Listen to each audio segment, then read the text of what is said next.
For your viewing pleasure, this broadcast of the Municipal Council meeting of Alpena is made possible by the funding provided by the City of Alpena. Thank you for your generosity.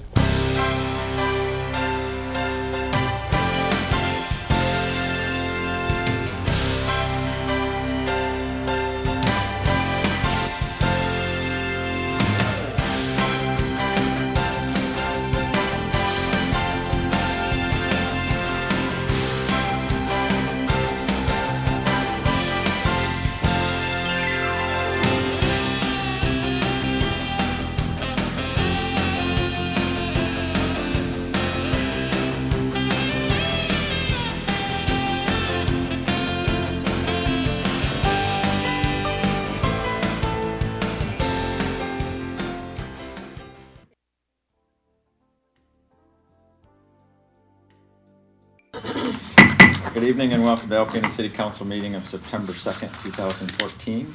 Call the order, please. Johnson? Here. Nielsen? Here. Nowak? Here. Sexton? Here. Walagora? Here. Please rise for the pledge. I pledge allegiance to the flag of the United States of America and to the republic for which it stands, one nation, under God, indivisible, with liberty and justice for all.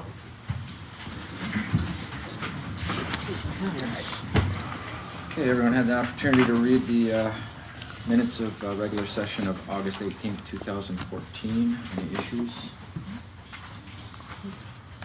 Any modifications to the agenda?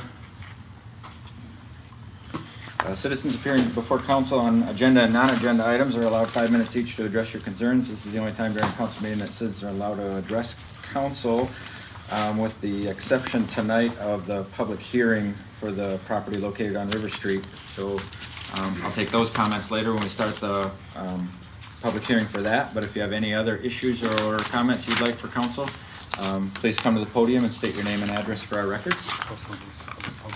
Oh, I'm sorry. And the other, on Third Avenue. The Third Avenue traffic is also something that we can wait for the public hearings. Anything outside of those two topics? The consent agenda this evening, A, is bills to be allowed in the amount of $612,198.02. And B is one mayoral reappointment to the Compensation Commission for a 5-year term expiring September 2nd, 2019, is Dennis Schultz. Move we approve the consent agenda. Second. Nielsen?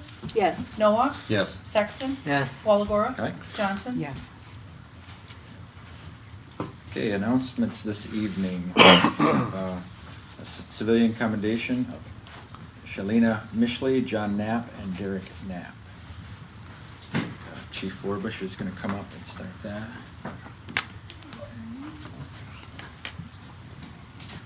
Good evening. As is my hope, we have good news again tonight, something positive for our council tonight. Sudden cardiac death is all too frequent in the United States, claiming over 400,000 lives every year.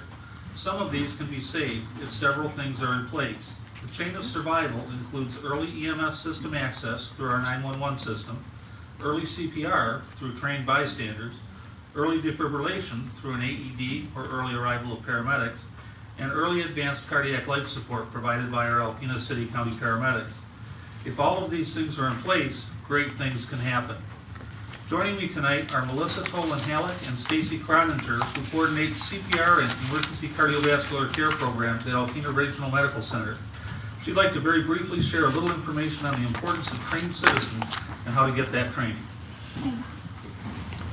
Okay, so we spoke of the importance of EMS, but it's also very important for the community to be trained and to know what to do, and there's different levels of training. The hospital does offer those different levels of training. The fire department and the hospital have done multiple events in the community to share and to show this information and display it. One way we do that is through the Pigs in the Heat event. We do on the ice demonstration of how anybody with a card or without a card can do this in a community setting, out in the community, because what happens from when an incident happens to until they get to the hospital is that really determines outcomes. And so if we can do something is really, really important. And that's what we're all about, is making sure that people are aware of this.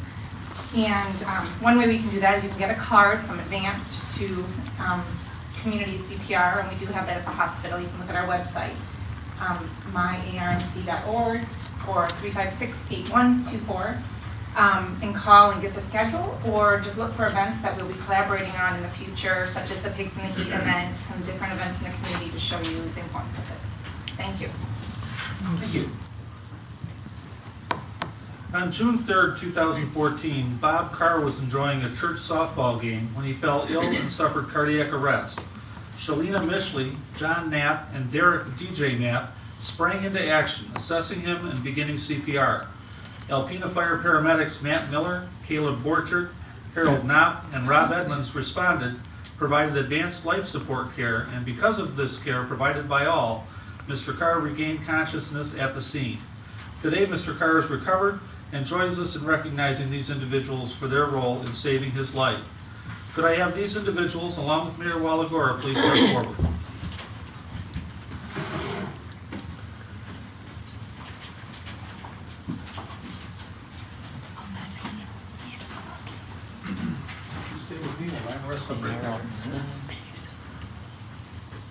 I spoke with Shalina today. She has a child that's having his first soccer game tonight. I believe it was soccer.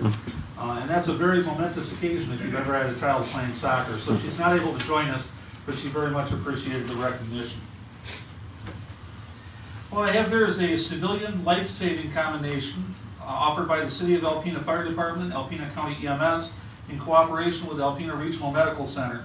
And I'd first like to recognize John Knapp for his role in this rescue. Mayor?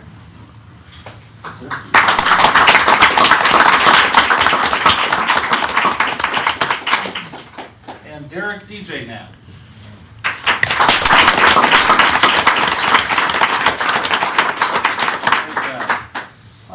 What of the medics that were on duty do we have tonight? Couple? Would you come join us, please?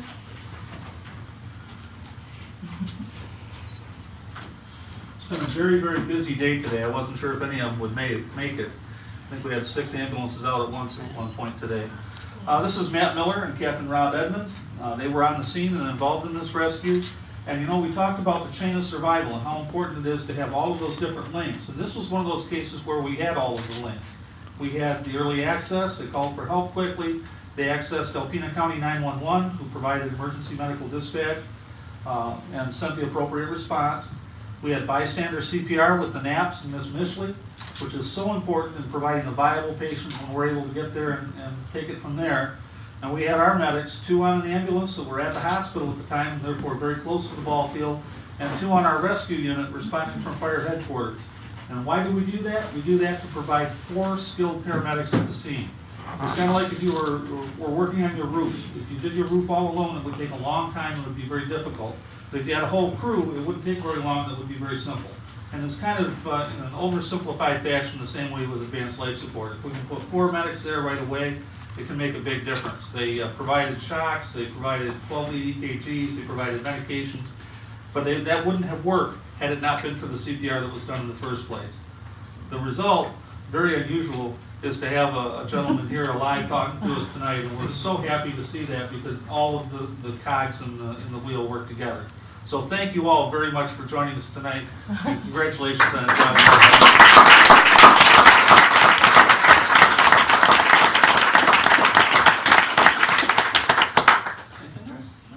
No, I couldn't say anything more. Thank you, sir. Congratulations. Thank you. Thanks, guys.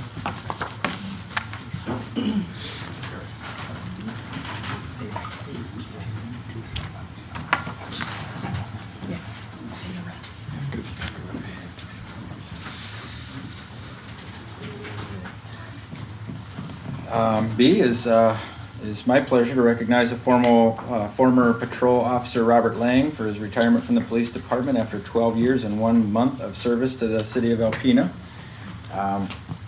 Public safety is obviously paramount in Alpena, and from my perspective, 12 years and a month on that job is probably about 25 to 30 years on my job.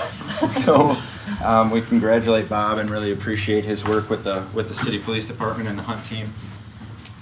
If you'll join me in recognizing him and thanking him for his duty.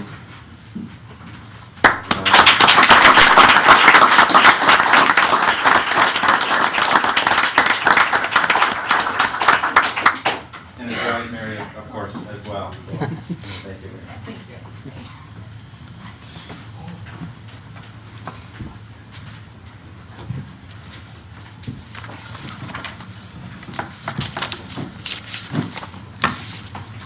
All right, I have a Mayoral Proclamation this evening. One or two of just about everything today. Okay, proclamation. Excuse me. Whereas the first annual 30 Days of Peace began on September 11th, 2007, and the 101st anniversary of Mahatma Gandhi's creation of the modern nonviolence movement, and concluded on October 10th, the birthday of the late international journalist and musician Daniel Pearl. And whereas the central focus of 30 Days is the International Day of Peace, Peace Day, held annually on September 21st. And whereas we in Alpena are celebrating our 8th annual 30 Days of Peace presented by the Alpena Coalition for Peace and supported by LARCC, we have collaborated with our local community to lend our unique expression of this event. And whereas for us it means to increase awareness, educate, and inspire persons in our community to embrace peace as a choice, and we do this through providing dynamic speakers who challenge us to think beyond our own experience, films which educate and inform, open panel discussions which help us to see both sides of issues, the arts and music whose universal language helps us to experience a spirit of unity, and religious experiences which open our souls to deeper prayer and more peaceful way of living.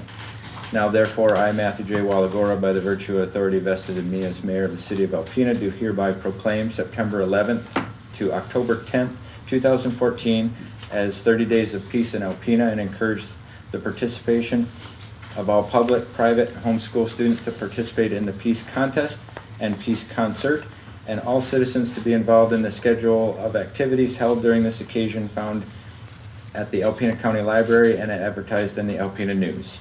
Signed on this day. I think I have a couple of representatives from the coalition to join me.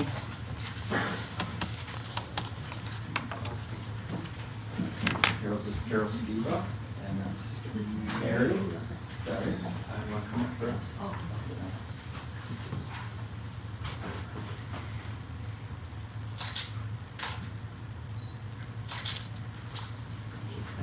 Thank you.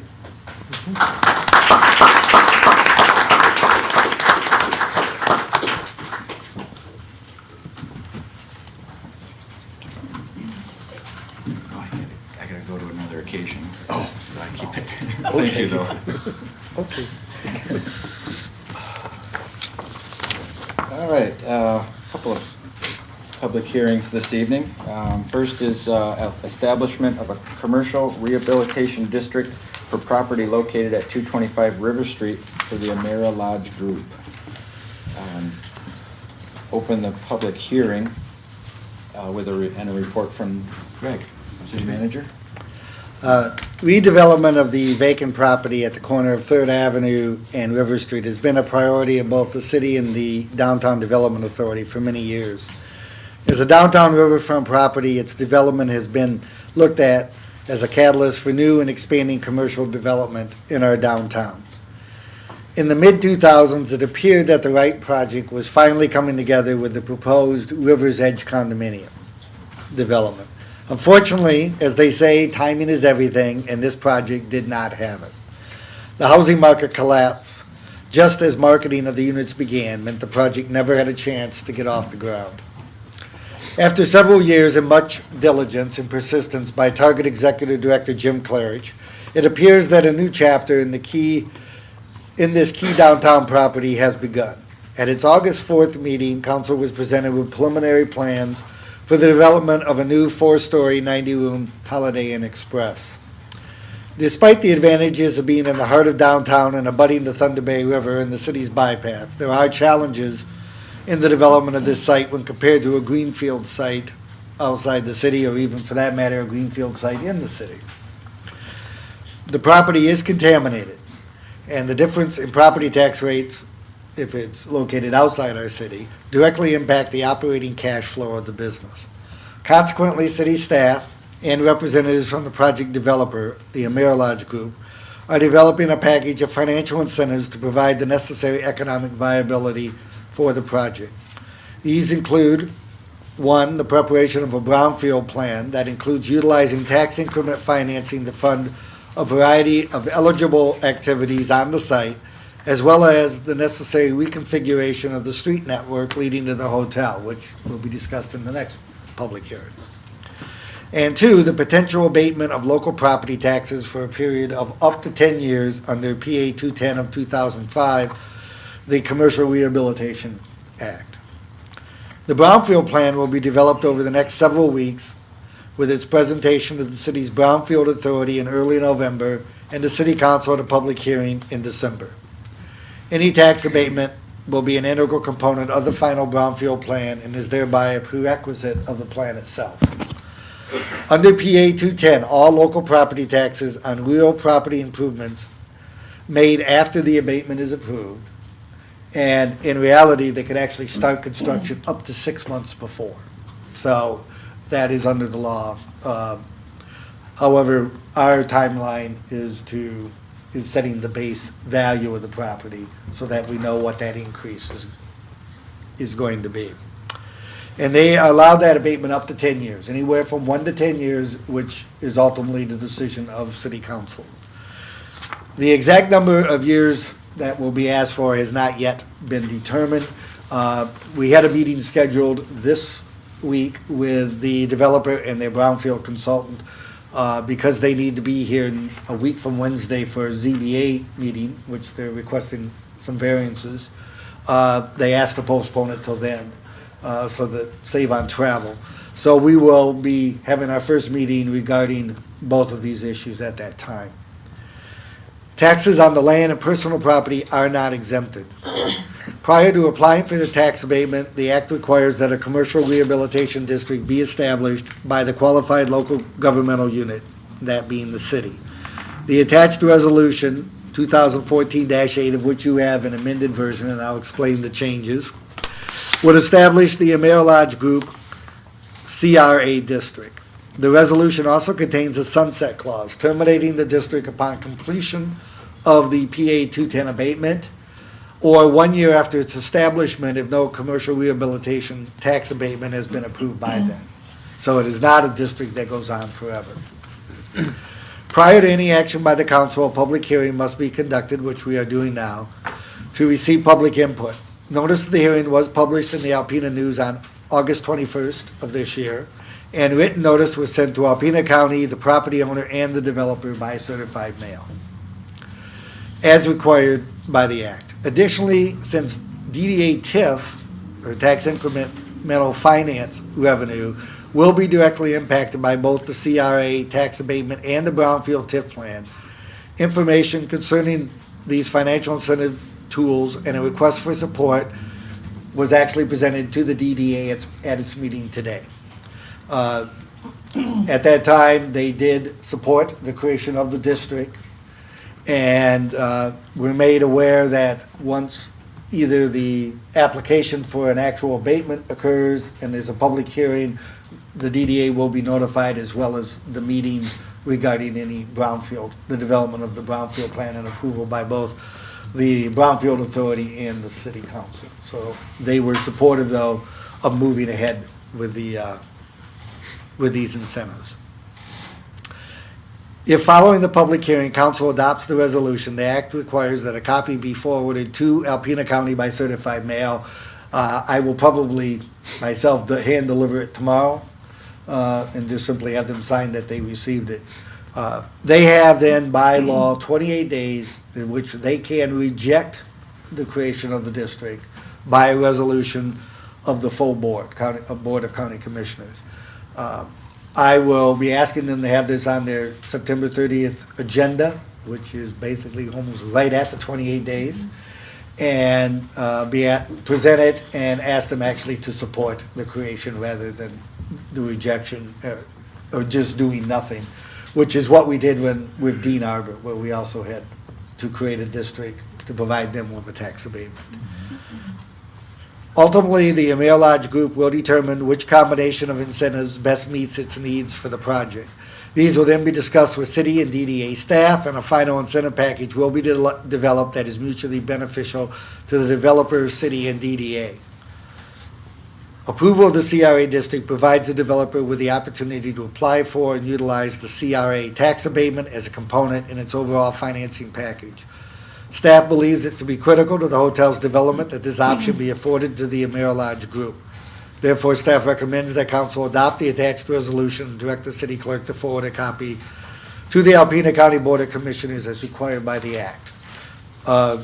Just to add, obviously, ultimately, the council will have the final decision. They must approve both the brownfield plan and any tax abatement request before they are then forwarded to the state for their approval. So, very quickly on the resolution 2014-08, can't remember exactly where in here, but I did not try to reinvent the wheel. I took the one we did for Dean Arbor and just simply modified it. However, in the copy you got, I failed to remove Dean Arbor from one part of it and put in the Amerilodge Group, so that's been corrected. The other are on the second and third whereases. If you look at what you have there, it states in the second one that the city of Alpena, on behalf of Amerilodge Group, desires to rehab. Well, the city is not rehabbing Amerilodge Group. So I deleted the city of Alpena on behalf of.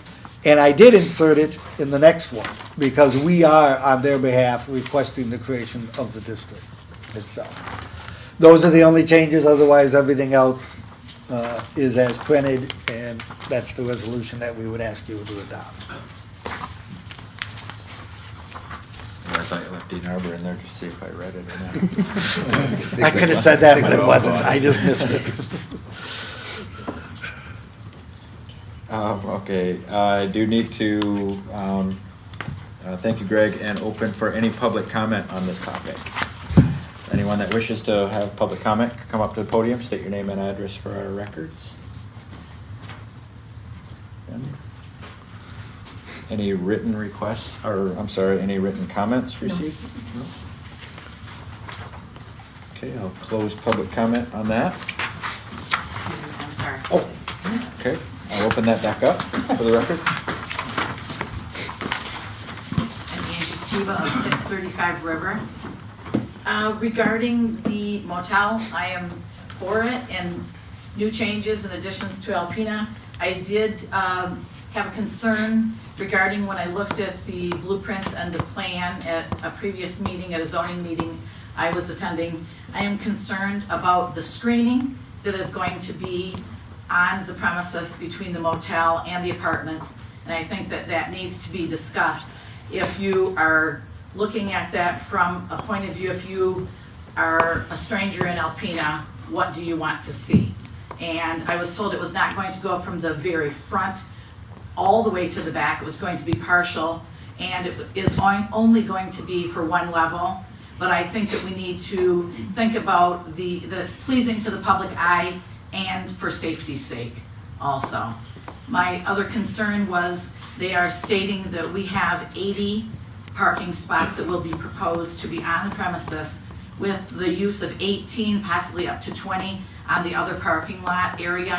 So in light of that, I would like you guys to consider the fact that the parking lot that is behind the Owl that is proposed for the plaza should not be having the plaza at that location. It should be possibly moved to another place in the future, because we will definitely need that with 2 meeting rooms for people to be able to attend the meetings and use the facility properly for it to be.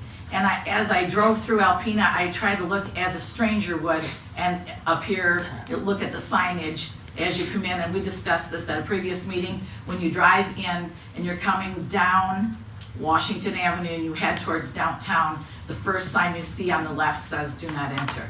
Oh. And it's not really wonderful. Thank you. All right, thank you, Angie. Adam, you have those notes for, you take a couple notes. About to comment on that? Or? No, that's okay. Anyone else? Okay, we'll close public comment and open city discussion on the resolution. Well, Greg, just as a clarification, probably more for the public, we're only approving the redistricting.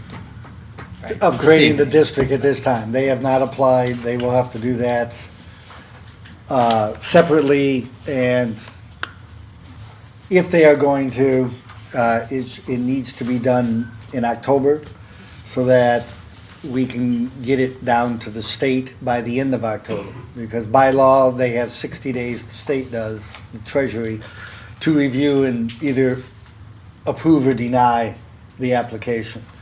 If it gets in later than October 31st, there's still a good chance, if it's not too much later, that they will act on it before the end of the year. If they don't, what it will do is push it back a year. That may not make that much difference, depending upon how we negotiate it and how long it's gonna be. But the desire would be to have it in place by the end of the year, so then the base again is set as of December 31st of this year. That the improvements are then based on, as far as the tax abatement. So you will have a public hearing. I would guess if they do apply, it would be the second meeting in October On the actual abatement. on the actual request. I would assume it will be by then if they do apply. But would you say that us approving this resolution today kind of gives the impression that we are going to be okay with a abatement of some kind? Or because if we weren't, why would we? I mean, it can be looked at that way. Ultimately, what the final configuration of that abatement is, understand. is strictly up, to council, and it will be part of my job as city manager in the negotiation and developing the brownfield as the brownfield director as well, to get something that I feel, will be acceptable to the council. So that's part of my job, but ultimately, yes, you do have the final say. They can't do it at all if you don't even apply, if you don't establish the district. Right. So it's there, and what happens then afterwards will be basically pretty much in the hands of Amerilodge, because they're the ones who have to make the application.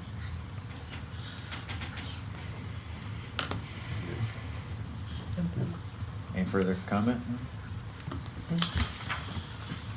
I move we approve resolution 2014-08 and direct the city clerk to forward a copy of the Alpena County Board of Commissioners. Second. Was that Sue? It was Susan. I guess move on. Noah? Yes. Sexton? Yes. Walagora? Aye. Johnson? Yes. Nielsen? Yes. Thank you. Okay, thanks, Greg. Next up is consideration of changing Third Avenue between Chisholm Street and River Street from one-way traffic to two-way traffic. I'll open the public hearing and have a report from the city engineer, Rich Sullinger. With the proposed development of the Holiday Inn Express at the corner of Third Avenue and River Street, ease of access to the site and overall traffic patterns within the downtown area came under review.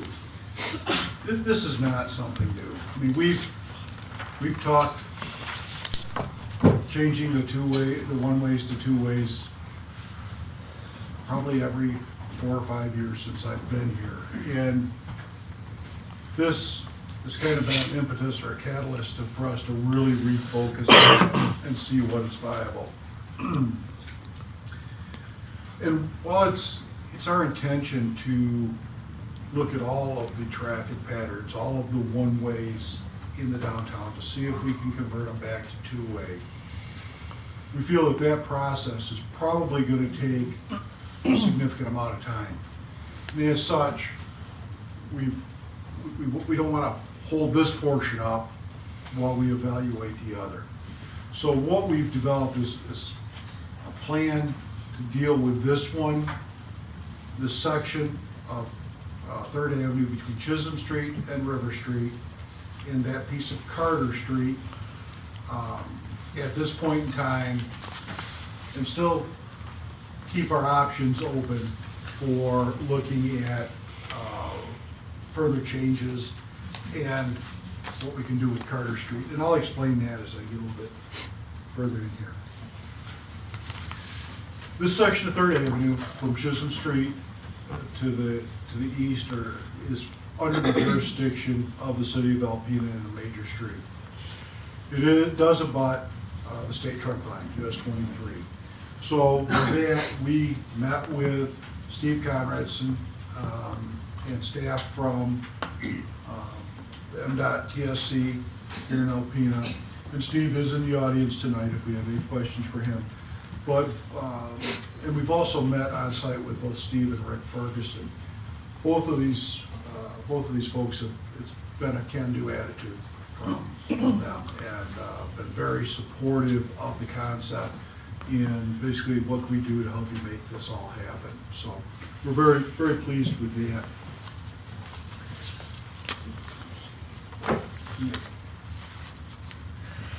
I'm going to start down at Chisholm Street and work my way back in.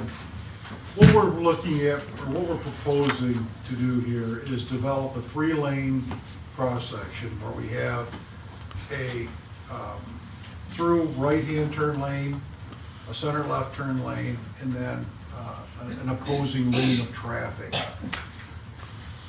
Because of the radiuses, the buildings down there, that new lane coming into Third Avenue from Chisholm Street needs to be a little bit wider so that we can, I mean, I think we've all been at Second Avenue and Chisholm when a semi-truck tries to make that left-hand turn and somebody's got to back up. We want to try to minimize that as much as possible. So we do have to make a wider inbound lane onto that section of Third. We have 2 minimum widths, which are 12 feet wide, lanes for the outbound to 23. To do this, we will have to widen the street by about 6.5 feet. So what it's going to involve is on the north side, adjacent to Dr. Beatty's office, we will be moving that curb back about 6.5 feet, removing the trees, relocating the light poles that exist in there, and some signage. It will require, as shown on the drawing, that we will have to eliminate the on-street parking in this section of Third Avenue from Chisholm Street back to River Street.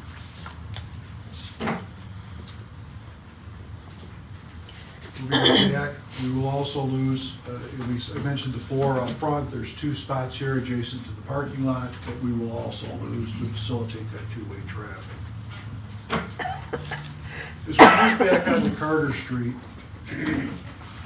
as opposed to going in there and at this point in time just ripping out the pavement, you know, and turning it into a grass situation, until we can complete the second phase of the evaluation, what we're going to do is, as traffic comes across comes from Second Avenue onto Carter Street, we will basically use line pavement markings and signage to move them over to the right-hand-most lane. Once we get past the last entrance into that parking lot, we will use a series of delineator posts, either affixed to or driven through the asphalt, along with lane markings to delineate that traffic lane and keep them over to the right-hand side. As they come around the corner up to River Street, we will be installing a stop sign there, forcing traffic to stop coming across there, simply for safety reasons. With the maneuvers that will be available to be made with this going from 1-way to 2-way, we want that traffic coming around there to stop. Right now, if you're pulling out of River Street onto 3rd, I think we've all done it, you start out there and all of a sudden there's a car coming around there. You know, one of the suggestions was, do we try to make that 2-way, Carter Street as well? That may be something that we look at. Right now, with that corner, such as it is, the degree of sharpness in that corner, I have concerns in dry weather. It will snow on there. I think it could be a real hazard. So we can evaluate that, but if we do that, it may require us acquiring some additional right-of-way to widen that corner out. Those are things that we've got to look at. Like I said, and that's why I said the next element will take longer. That's why we really wanted to focus on this. The other thing we will do is at River Street, we will be putting some type of a physical barrier there. Be it a series of planters, something along with the appropriate signage to indicate that the road ends. That at that point in time, they either need to take a right onto River Street or turn left into the Holiday Inn parking lot. Because the Holiday Inn access drive will be directly across from River Street. So, and I know, comment before, the first thing you see is this do not enter. Well, by law, we have to put those up. We have to put up do not enter signs so that people don't crash head on. And so, those are things that we have to do. And you'll see something like that here. So this is kind of our interim plan from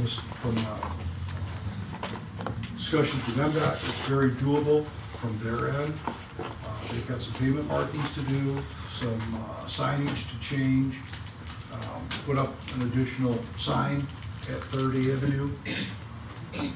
From the city standpoint, this is about I think we're at $68,200 is our estimate to do this work. And that involves from River Street out to Chisholm Street, milling off all the existing pavement, widening that road out, and then putting a new top layer on with brand new pavement markings.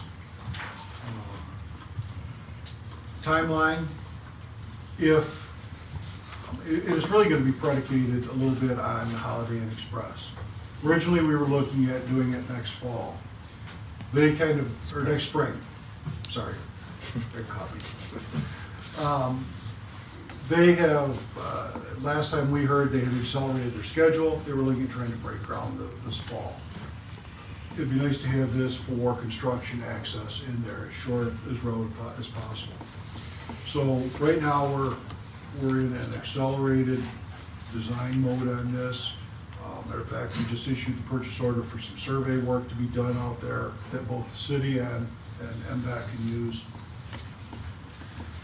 Mostly right at the corners, there by Dr. Beatty's office and the other offices. We're gonna open those radiuses up. We wanna make sure that we have sufficient pedestrian safety in there so that the pedestrians can stand at that corner and feel safe as the cars are moving around there.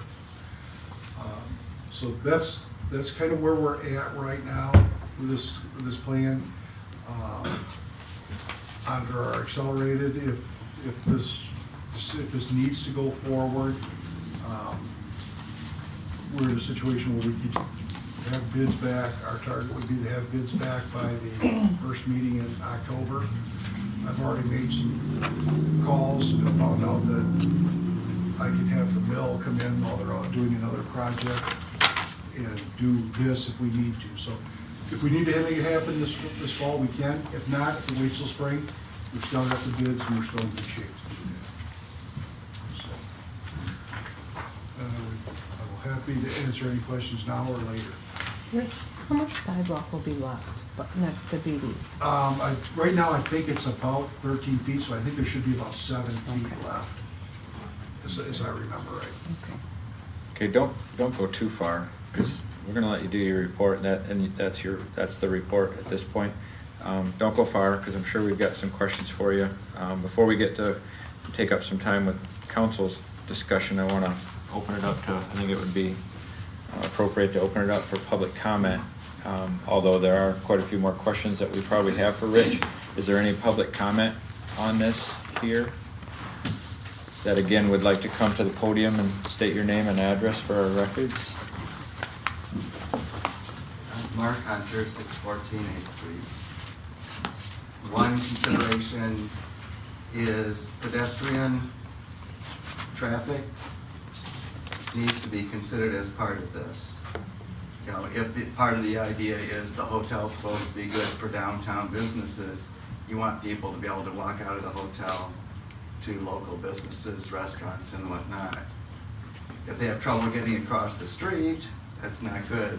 So ease of pedestrian traffic to access other local businesses is a necessity, because there's pretty much nothing on that side of the street for them to go to, unless maybe if they get the lunch scheduled for the senior citizens center, they could walk down that way and not have to worry about crossing busy traffic. But the other the regular commercial restaurants and whatnot, and the stores, I think the restaurants would be most interested in wanting to have good pedestrian access to cross the street, both Third and River. And another comment is on traffic. It's really hard to predict human behavior when you put them in a maze and see which way they go. Once you affect this spot, what's it gonna do to some other intersections? I have some intersections I can picture that will become far more heavily trafficked, but I'm not confident to name them because human behavior is a little hard to guess which way they're gonna go.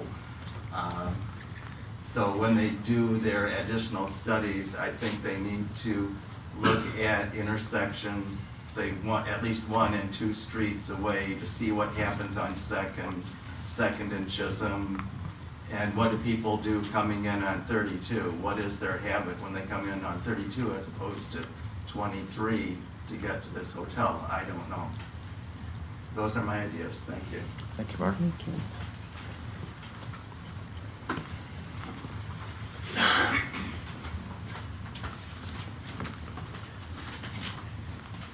My name is Lisa Gallagher from 106 North 3rd Street. I just wanted to, I guess, inquire or maybe concern about parking that will be left, which I seen to be eliminated on the side. I have the salon right on the sidewalk there. We have a lot of elderly people that comment how nice it is to be able to get out, walk right up there. It's hard for them to kind of park in the back and get through, so that was a concern of mine. And with the hotel being there with a lot of people that do walk around, I just wondered if the city was going to do snow removal. Just not, I guess, like a cleanup. I see like the little thing that'll come down sometimes and clean the sidewalks, and I noticed especially on Beatty's side, and where the church was next to us, like if I do my part and there's nothing really on that side of the street except for us, the snow does not get cleaned up. So I just thought with people coming into the city and seeing stuff like that, it would be nice if it was cleaned up and ready for them to go for a walk and check out downtown. I think that was all I had, short and sweet. Thank you. Thank you. Thanks, Lisa.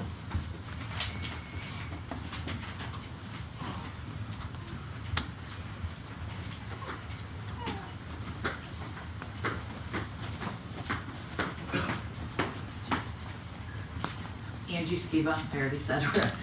I have just a few concerns. I agree it'll be great to have people walking about downtown, but I live on the corner of River and 8th. There is already a lot of traffic that comes up and down the road. In looking at the first building, I was concerned, in the first drawing, I apologize, I was concerned, I wasn't sure exactly where they meant. They were eliminating all of those parking spots, if it was by the church and just by the, across from the salon. But coming down, a lot of people use that road, and a lot of people use River Street. If in fact we are going to be changing the traffic flow, I think we also need to consider 7th and 8th Street, and I believe it's only going to be the one block that will need to be resurfaced. Right now, there was a repair done on 7th Street, and I believe it's only, it has already sunken in. They put a new curb in, and it was going to be more, not concrete, but the blacktop added. And I think that one block needs to be considered to be resurfaced, as well as from 8th Street down to River, if we are in fact going to be increasing the traffic flow that much. Thank you. Thank you, Angie. Thank you.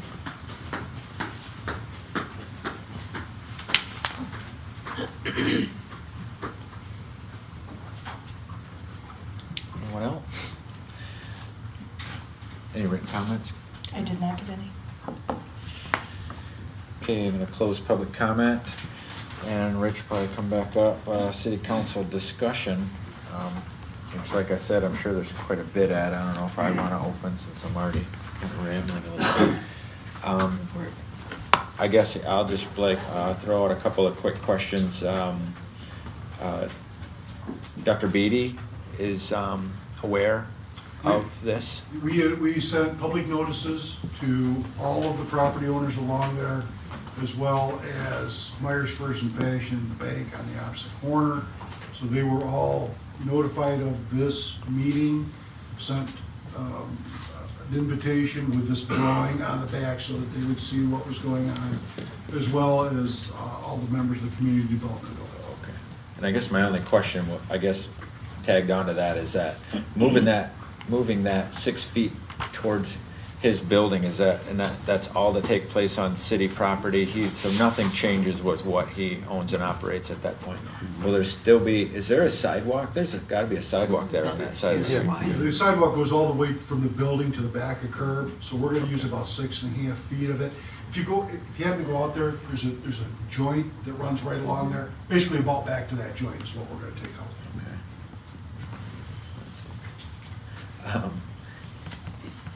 Yeah, and I guess the only other comments that I guess I have at this point is, and I understand the public comment for sure, a lot of good points there.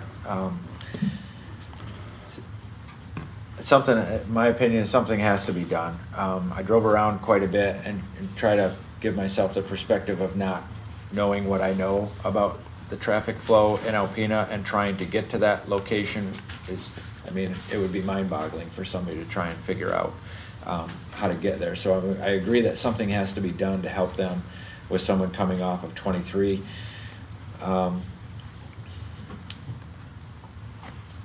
And I wanted to have that two-way all the way up to Second Avenue, but I drove through there as well. And really, you made some points about the curb and things, but I guess my issue would have been at that intersection at Second.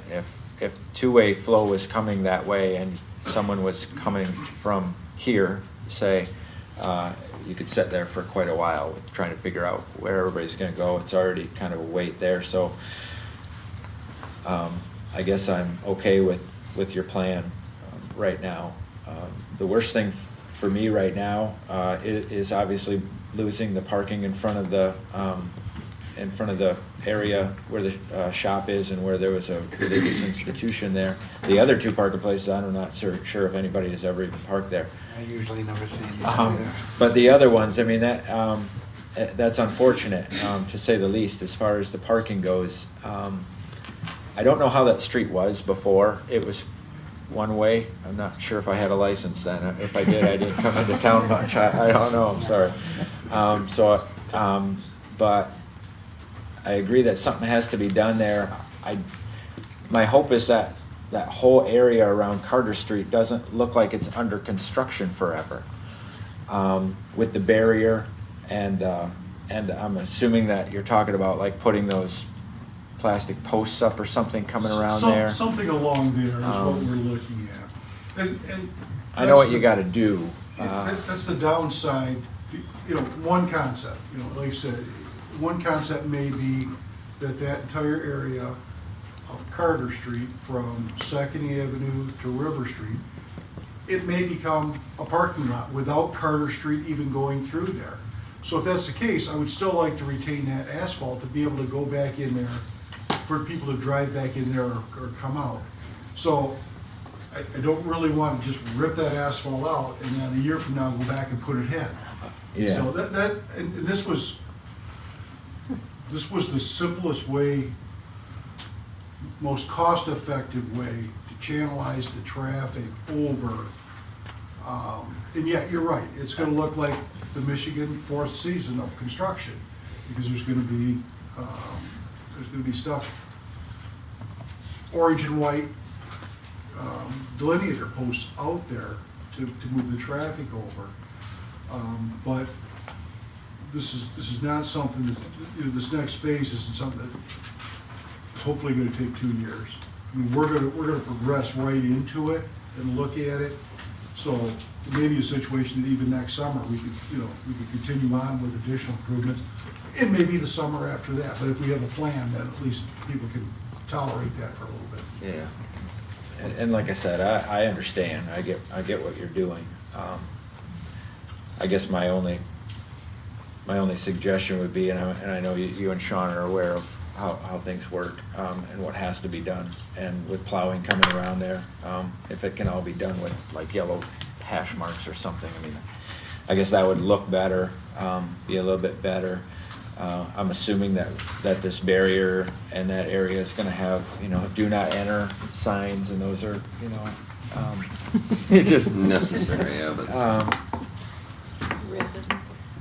So I guess I'm saying that I get it, and I'm in favor of doing something there because I feel like we have to, because otherwise it's almost, the traffic pattern right there for the hotel and any other, anything else that goes on is pretty much horrendous for somebody that doesn't already know what they're doing.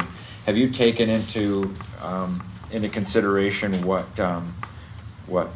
Mark Hunter discussed as far as being able to have a good crosswalk with, because right now, of course, your picture shows that that the barrier going into Carter Street is like right where someone would walk. I'm assuming That'll get pulled. only We've because- already discussed that. Okay. I said it needed to be back. I'm Because just one of saying- Black- It can't be done. He said, well, you can't build it like this. I said, Craig, right here, this big dome is for discussion purposes Yeah. only. And, you know. I It get would that. also block visibility of a It car would- stopped there on yeah. Carter Street, couldn't So- see around the Yeah. corner anyway, so. And that's the positive thing. Right now, if that hotel was there, Carter Street was there, they're kind of taking their life in their own hand. They're like Frogger trying to get across Yeah. across Carter Street there. With the stop traffic and a crosswalk there, it will be much easier for them to get across. And then they can get right across River Street as well, because it is a stop, and we marked the Okay. crosswalk, and then they can get onto the other side as well, so that'll So make that, it much so easier. all of those stops had everything to do with pedestrians, not necessarily Well, traffic. pedestrians and Both. And both. vehicular traffic, so that we can have a safe intersection.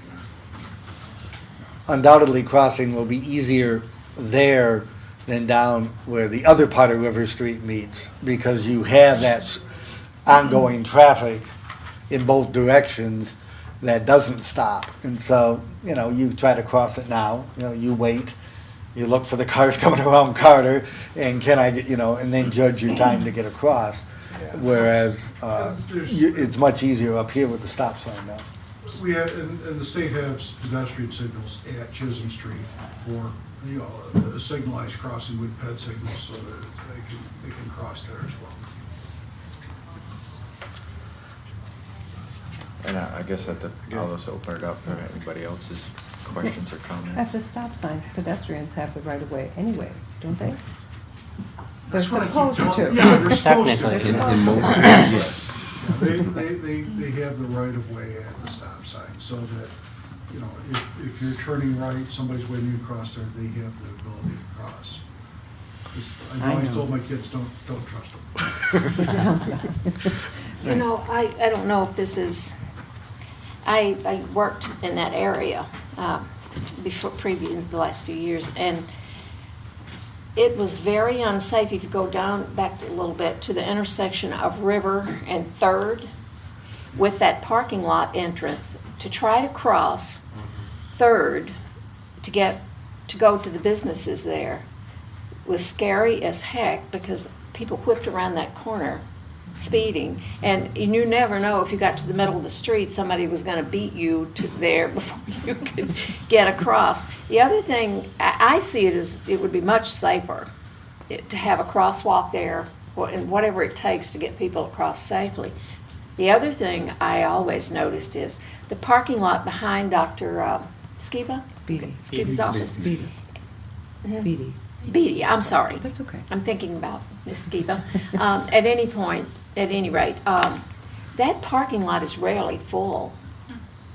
People do use it, but I never see that parking lot packed. It's shifted a lot since Since, the yeah, other it's- parking Since I lot. the walk parking every day, meter it's comes, very full. folks come around. Yeah. Well, that's good to know. I'm glad people are using it now, because for a while, we had a big row about parking, but nobody ever parked there, so that's good to know. Good. And frankly, I'm glad to see a crosswalk or something happen at River Street. I think the only concerns I have are what doesn't make sense, and I understand why we want to do this little section to turn it into a two-way, But, and we're concerned with access coming off of 23 as the main in route. I think we should seriously look at expediting as fast as we can coming off of 32 and at least turning that section from Chisholm to Washington into a two-way as well for access purposes. Because right now, if you're coming from the north side, you're going from a one-way to a two-way back to a one-way. And that, if you're gonna get confused, that would confuse you very quick. So I would say that, you know, if it can't be part of this initial project, and I do understand that, you know, for your timeline, it is something else we gotta look at, but I think that should, you know, get that as fast as we possibly can on that as well. That was, To answer that. Sure. We have actually already had a meeting with the Michigan Department of Transportation about that possibility.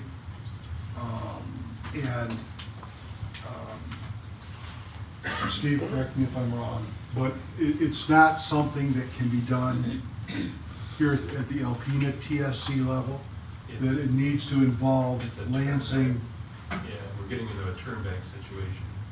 Because then there's some implications as to whether, well, you know, right now, some portions are of second and third are trunk line. If we go back to two-way operations, obviously, one of those would become trunk line, and one would become non-trunk line. And, you know, and then, you know, as we were talking with Rich about it, that has implications if you try to convert some streets to two-way, that aren't two-way now, that, you know, especially on Second Street, there could be an impact to some parking that's, you know, and there's a lot of serious questions that need to be answered about that, you know, because that will impact parking because the width of the street is only so wide, and if you go back to two-way operations, even if the city, maybe, you know, maybe you leave it one way or something, you know, because of that parking that's been there. Just a quick question for you, if you don't mind. That section of Third between 32 and Chisholm, how does that qualify as a trunk line? Or how do you determine that that's, because it's not 32, I don't care what the sign It's says. 23 right there, I mean, it's 32, yeah, it Yeah. connects over to, it's just part of the trunk. Technically, Whatever it right. was It's established westbound when we created 32 one is what it is. It is, because. At some point in the time, in the past, you know, when they did the downtown renovations, when they went to the one-way systems, somebody, you know, may have made a decision that this was the most efficient way to get traffic in and out. At that point in time, From what I've read in the paper, you know, there used to be a great deal of backups at Second Street years ago, back, I think it was in the 70s when they made the changes.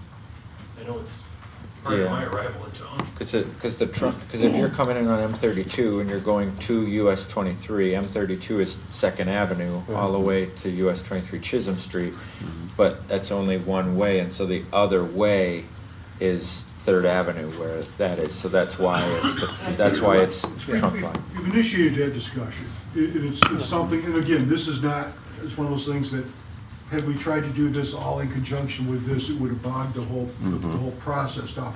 That's why we elected to try to work on this section, follow it up with that.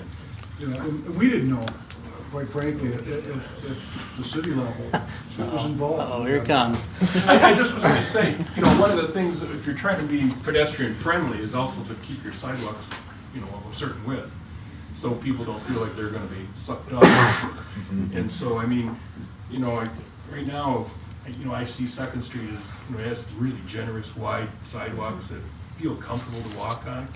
And you do have that on-street parking, so I mean, those are the trade-offs of going to two-way streets. You know, and it got me thinking when we were sitting here talking about pedestrians and all this stuff, I started thinking, this is just sort of a suggestion, and, you know, your light at Second and River, which is down by the movie theater in Cabin Creek, you know, maybe you could convert that to a all-way stop.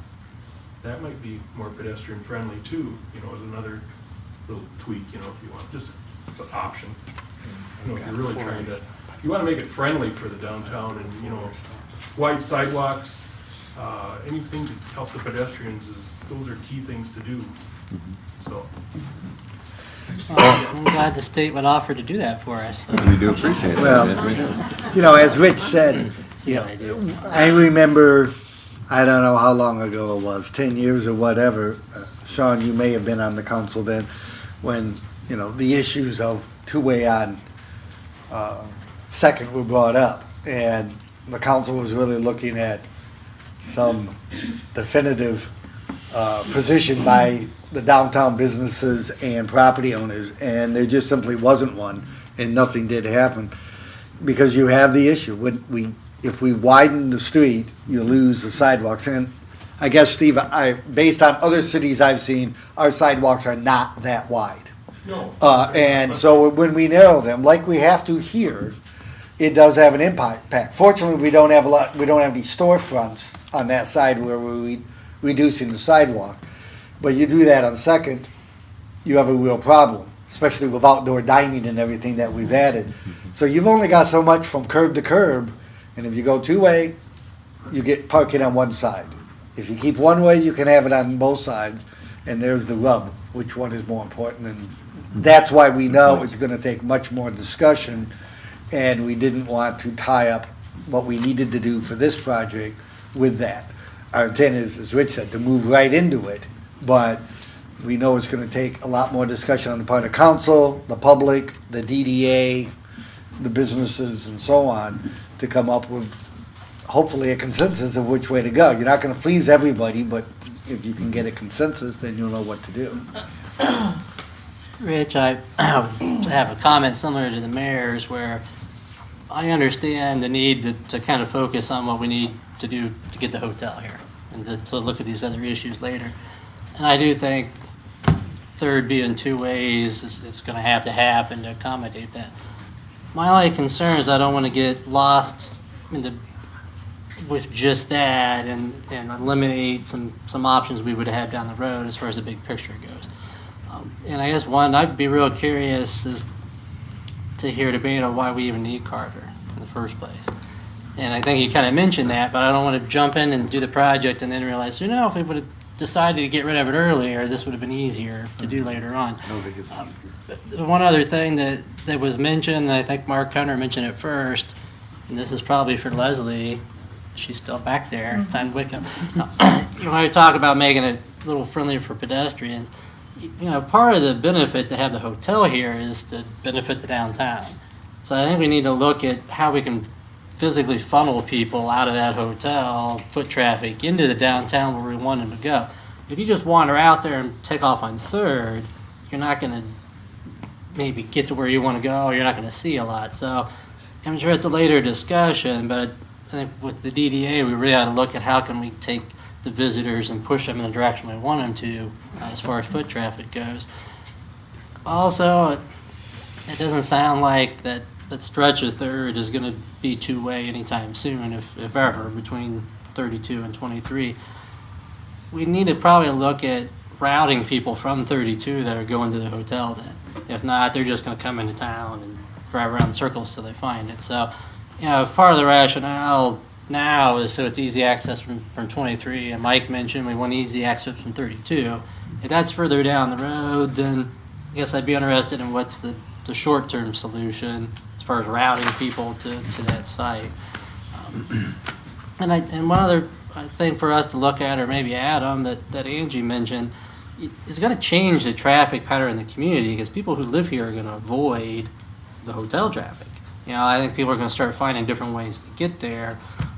And I don't know how you measure that. I'm not asking you to be psychic, but River Street's probably pretty likely to get an increased amount of traffic too. So I think some of that's long-term, but I hate in the short term to make decisions that are going to make some of these things harder down the road. But again, I understand why we need to do this now and do what we need to do for the hotel. But. And, you know, it's, I guess when I say it's not, we're not just gonna look at Second Avenue, our section of Second Avenue. I mean, we're gonna back up, and it's gonna obviously look at all the way from Water Street to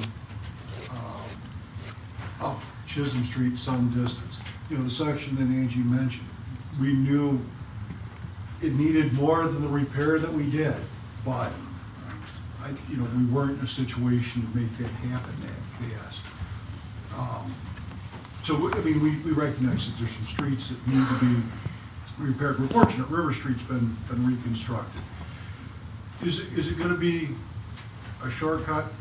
You know, those are things, you can't, if I had a crystal ball, I wouldn't be an engineer. I'd be someplace You'd be a else good making lots of money. engineer, even better, right?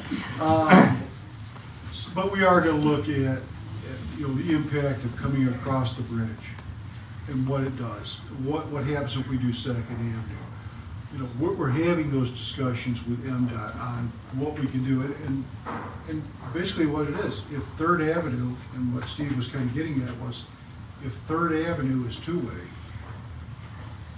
then that's all they need is Third Avenue. They don't need Second Avenue as state trunk line anymore. So then we, you know, they have to turn it back to the city. So those are the things that take some time to evaluate, and even if we bang the gavel and say that's what we want to do today, it's going to be, you know, 6 months to a year to be able to make those things happen. So, you know, angle parking is going to be a discussion in all of this as we go forward. So it's not just one-way, two-way, slicking and everything, but it's, you know, like I said, and I appreciate the fact that you understand that this is why we had to move on this section at this point in time. You know, that's striking that balance between kind of trial and error and not giving hotel patrons a bad experience. You know, it's like I said, if you could be psychic, it'd be a lot easier, but. And wayfinding, it may be as simple as working with Leslie to modify some of those wayfinding signs to direct them to the Holiday Inn or to direct them to something.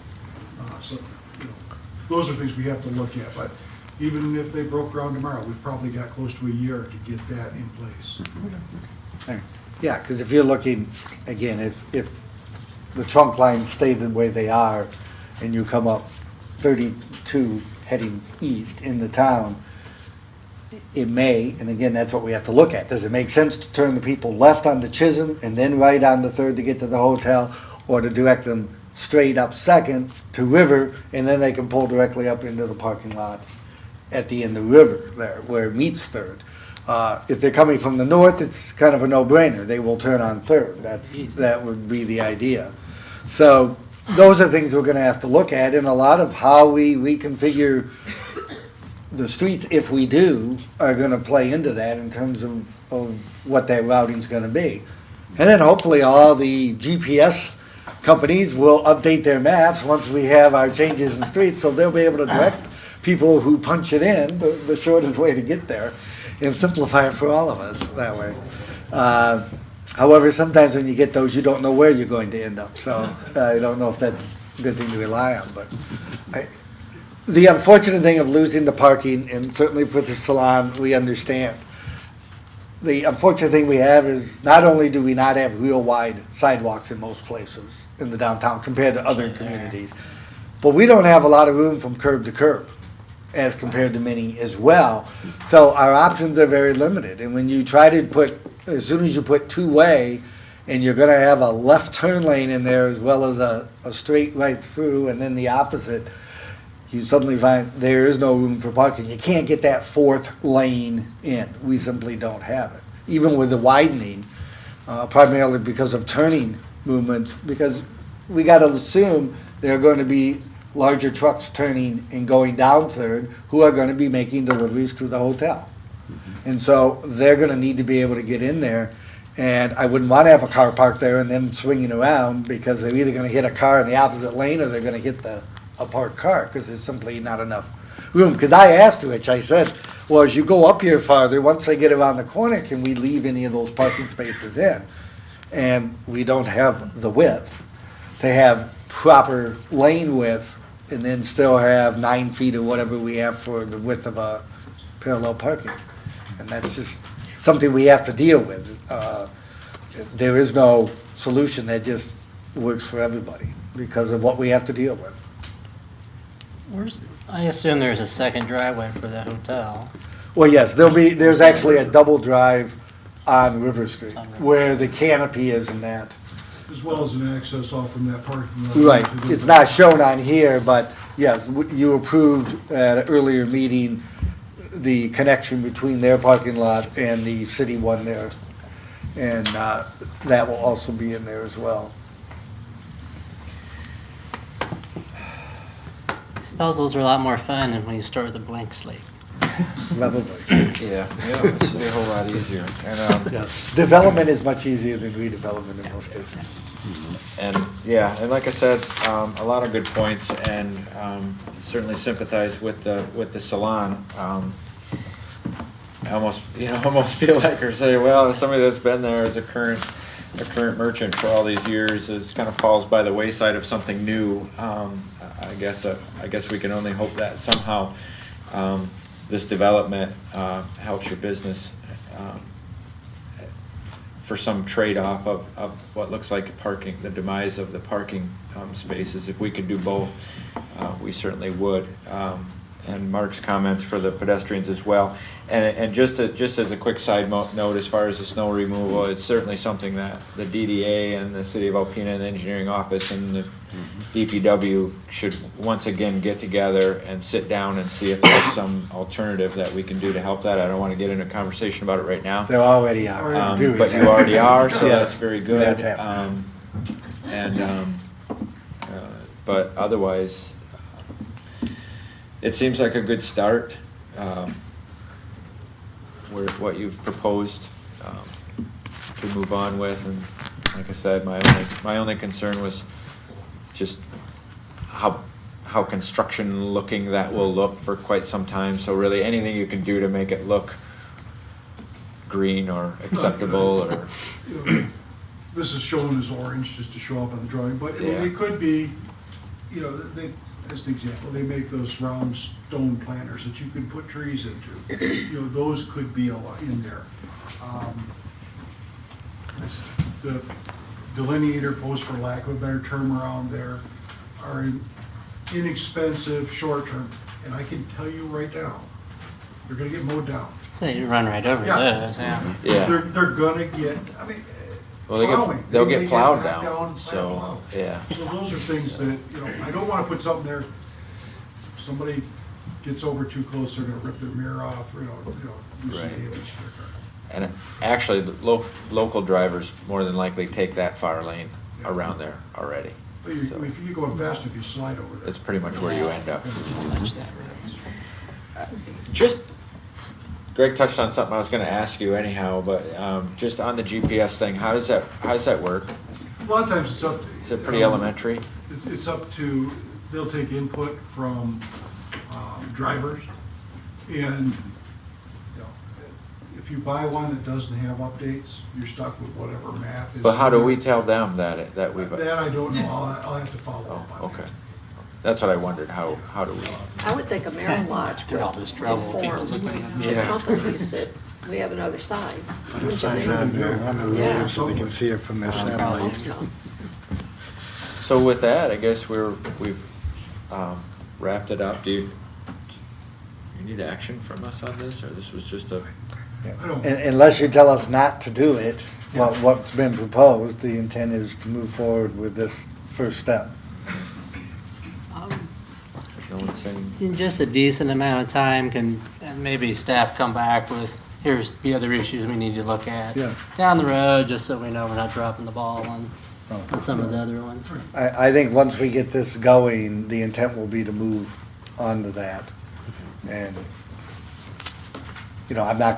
I don't know how long it will be before we get right, make a presentation. It may not be till after the first of the year that is likely, but the intent is not to let it sit for a year or whatever and then come back to it. We want to hit it right away and see where we go. Thanks, Rich. I know that wasn't an easy reconfiguration for you, so. I have to do engineering for a change. May I ask a question? Or am I on board? It's pretty much closed. Is it something you can just get with Rich Sure. afterwards? I appreciate it. That kinds of things. So I'm going to close the public hearing on that with no action. Next up, report of officers, renewal of property and liability insurance. Is that you? The city initiated a request for proposals for liability and property insurance in 2011. We received 5 proposals ranging in cost from $99,354 to $167,373 annually. The proposal was awarded to Alpena Agency, who had the lowest premium and met all the specifications. The RFP was for a 3-year coverage period from December 1st, 2011 through December 1st, 2014. It also included 3 additional renewals of 1 year each, if agreed to by both parties. I've included a historical look at the insurance carriers and the premium since 1996-97. Our claim loss was very low when we went out for our bids in 2011, making us a very desirable customer. Unfortunately, in the last 3 years, we've submitted claims of over 100,000. Vehicle accidents such as a street sweeper and the ambulances and 2 slip and falls made up the majority of our claim costs. Due to the high claims, our premium has increased annually, and I expect another increase for 2015 of approximately 5%, which is about $6,800. As you can see from the historical information, our annual premiums are still very reasonable. The only thing that would make them climb is if we had some large claims in the next couple months. Our working relationship with Alpena Agency is very good, and they respond to our requests in a timely manner and handle negative situations well. When they began working with us, they helped us identify uninsured areas such as the 2nd Avenue Bridge and the 9th Avenue Bridge. They also insured our fiber optics, which we had difficulty getting insured before. I'm requesting that the city be authorized to renew the property and liability insurance with Alpena Agency for the first year of a 3-year renewal option from December 1, 2014 to December 1, 2015. Safe to say, Karen, that basically with those claims and such, if you were to go out right at this time, you would be an undesirable customer, Yeah. and your bids would probably would come in a little bit higher, from what I Yes. understand. The other thing too, I'm sure the rest of council caught this, but I just wanted to make sure we stated this, is that the increases, if you look at just the increases compared from where we started to this, you're over 12%, which is above the industry standard, as I understand it. But because we've added additional items, those have affected that. So when you take those out, we're actually less than the industry standard. You know, we're around 9.6. So, I mean, we're, you know, from my knowledge, it looks like we're right on par with where we should be, you know, just from what I understood, and I don't claim to ever understand the industry. And if you notice, we're the lowest since 1998 at 137,000. We're still at 137.6, so we are still very.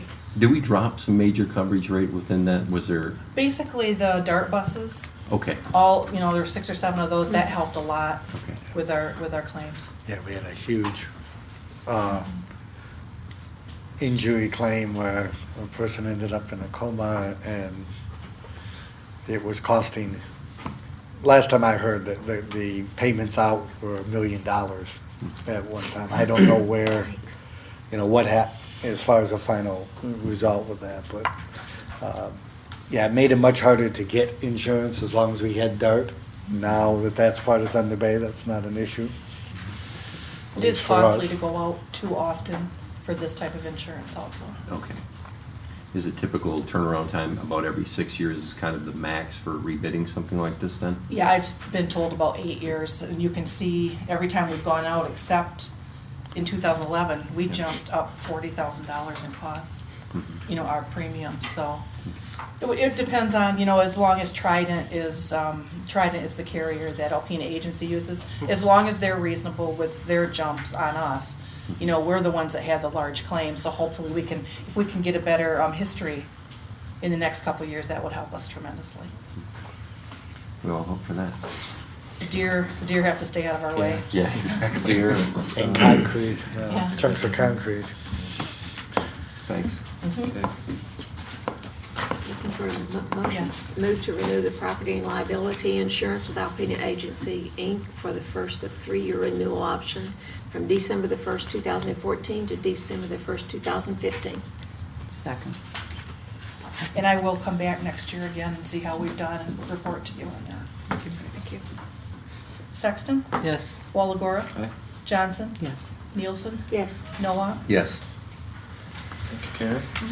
No communications and petitions. Unfinished business is redevelopment ready communities program, resolution number 2 2014-09, resolution authorizing the city of Alpena to approve and fully participate in the Michigan Economic Development Corporation Redevelopment Ready Communities Program and approve the memorandum of understanding.